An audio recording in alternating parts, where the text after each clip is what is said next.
masih belum investasi emas karena masih takut rugi. Nah, pas banget nih karena di video ini kita akan bahas 3 hal penting yang harus kita ketahui sebelum kita beli emas.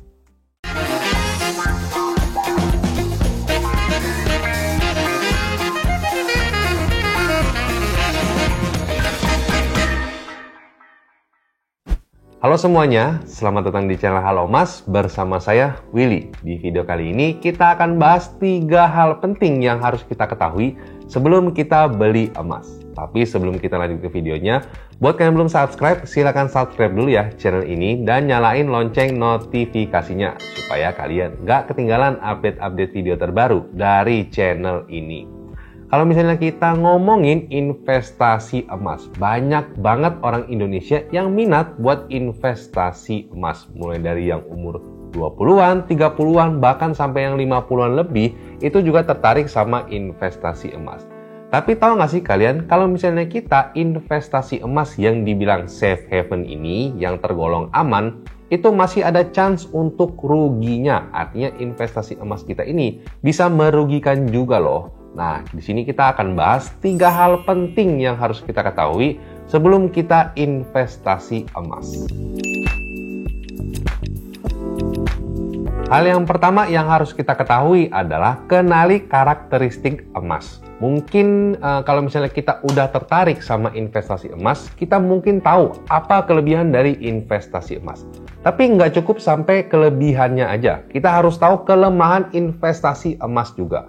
Emas sebagai instrumen investasi juga punya kelemahan, layaknya instrumen investasi yang lain yang punya kelebihan dan juga punya kekurangan yang lain. Nah, di sini kalian harus tahu dulu nih sebelum kalian investasi emas, kelemahan emas itu apa? Ini yang saya rangkum ada 3 ya, yang menurut saya yang paling penting. Yang pertama, spread. Emas itu ada spreadnya. Spread itu apa sih bang? Spread itu adalah selisih antara harga jual dan harga beli. Artinya, kalau misalnya kalian beli emas dan jual emas itu di waktu yang sama, ada selisih harganya atau selisih uangnya. Nah, selisih ini yang dinamakan spread. Nah, terus kita masuk ke kelemahan yang kedua, itu adalah harga yang fluktuatif. Walaupun sering dibilang emas itu adalah investasi yang safe haven, yang lebih cenderung aman, tapi harga emas itu juga fluktuatif, artinya bisa naik dan juga bisa turun. Jadi kalau misalnya harga emas turun, investasi emas kita itu bakal merugikan juga. Artinya uang kita berkurang. Jadi kita harus tahu dulu ya, bahwa harga emas itu fluktuatif. Kelemahan yang ketiga adalah spread dari emas fisik. Ini saya ngomong emas fisik ya, produk yang cukup favorit kalau misalnya kita mau investasi emas. Spread dari emas fisik ini ditentuin sama gramasi. Artinya, kalau misalnya kita beli emas fisik dengan kepingan yang kecil-kecil, ruginya bakal lebih gede dibandingin sama emas fisik yang kepingan lebih besar. Beberapa waktu lalu saya ada baca komentar di video mana, saya agak lupa. Dia bilang gini, sistem buyback atau sistem spread itu adalah sistem Yahudi. Kalau misalnya kita ke zaman dulu, emas itu adalah mata uang yang legal. Tapi kalau misalnya kita ngomong zaman sekarang, di Indonesia itu rupiah yang harus kita pakai. Jadi kita harus move on guys, bahwa kita harus tahu spread dan juga buyback itu ada. Karena selisih antara harga beli dan harga jual, khususnya untuk produk emas ini itu ada. Bukan zaman dulu lagi ya. Zaman dulu yang mungkin emas memang mata uang ya, mungkin nggak ada spread sama sekali atau nggak ada harga jual atau harga buyback. Nah sekarang emas komoditi dan banyak juga dijual sama toko emas, sama Antam, itu bakal ada spreadnya. Bayangin deh kalian, kalau misalnya emas nggak ada spreadnya, toko emas nggak akan ada sebanyak ini, nggak akan ada yang mau buka toko emas. Karena toko emas itu untungnya dari selisih antara harga beli dan harga jual. Antam pun juga seperti itu guys. Antam juga ada harga jual dan harga buybacknya ya.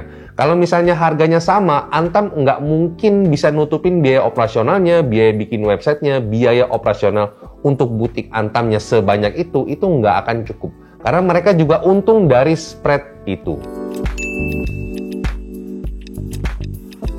Masuk ke hal yang kedua yang harus kita ketahui, yaitu adalah harga dari tiap-tiap produk emas itu beda-beda. Harga dari masing-masing toko juga beda-beda.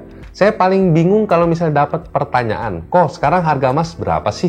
Jadi saya bingung nih, pertanyaannya nggak spesifik banget. Emas apa yang dimaksud? Kalau misalnya emas perhiasan kadar 30% kah? Atau yang kadar 24 karat yang 99,9%. Walaupun sebutannya sama, itu juga perhiasan emas, tapi kan harganya berbeda.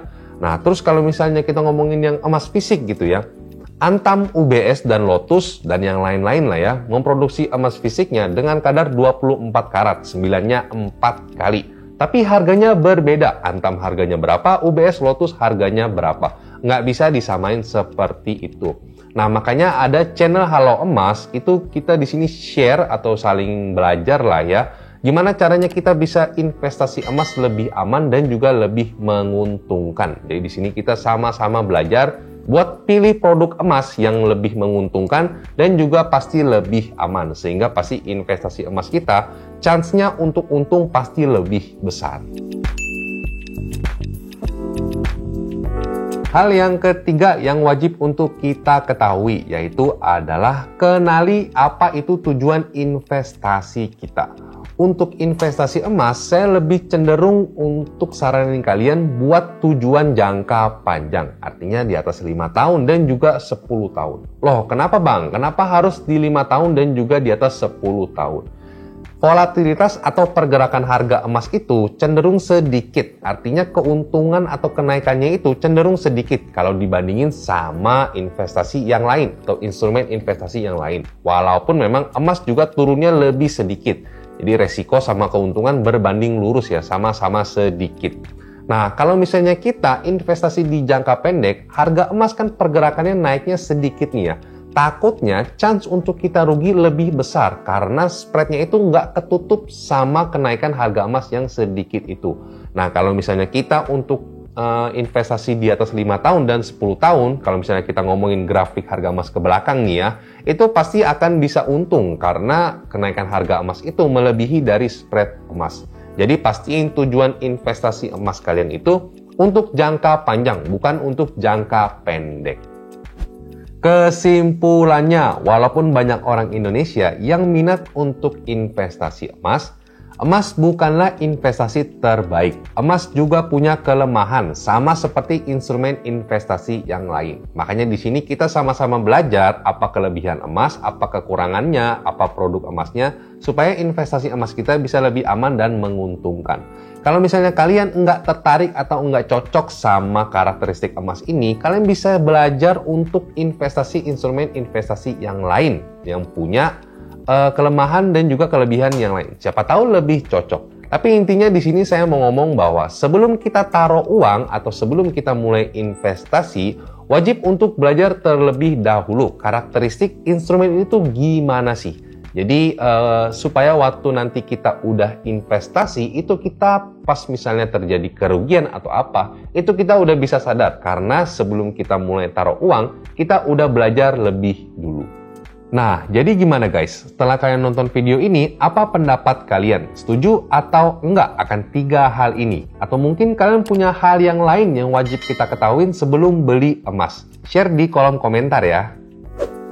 Oke guys, itu tadi video saya tentang 3 hal penting yang wajib kita ketahui sebelum kita mulai beli emas. Share ke teman-teman kalian yang mungkin membutuhkan informasi ini. Jangan lupa like kalau kalian suka dengan video ini. Dan kita ketemu lagi di video selanjutnya.